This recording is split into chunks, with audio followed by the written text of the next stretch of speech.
Arabia before proclamation of prophethood. I praise Allah, seeking completion of His blessing, submitting to His glory and expecting safety from committing His sins. I invoke His help, being in need of His sufficiency, of protection. He whom He guides does not get astray. He with whom He is hostile gets no protection. He whom He supports does not remain needy. Praise is most weighty of all that is weighed and the most valuable of all that is treasured. I stand witness that there is no God but Allah the One. He has no like. My testimony has been tested in its frankness, and its essence is our belief. We shall cling to it forever till we live, and shall store it facing the tribulations that overtake us, because it is the foundation stone of belief, Iman, and the first step towards good actions and divine pleasure. It is the means to keep Satan away. I also stand witness that Muhammad, peace be upon him, is his slave and his prophet. Allah sent him with the illustrious religion, effective emblem, written book. 1. Effulgent light, sparkling gleam and decisive injunction in order to dispel doubts, present clear proofs, administer warning through signs and to warn of punishments. At that time people had fallen in vices whereby the rope of religion had been broken, the pillars of belief had been shaken, principles had been sacrileged, system had become topsy-turvy, openings were narrow, passage was dark, guidance was unknown and darkness prevailed.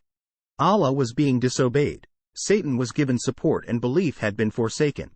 As a result, the pillars of religion fell down, its traces could not be discerned, its passages had been destroyed and its streets had fallen into decay. People obeyed Satan and treaded his paths. They sought water from his watering places.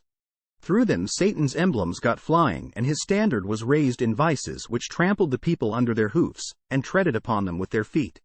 The vices stood on their toes, in full stature, and the people immersed in them were strayed, perplexed, ignorant and seduced as though in a good house, too, with bad neighbors.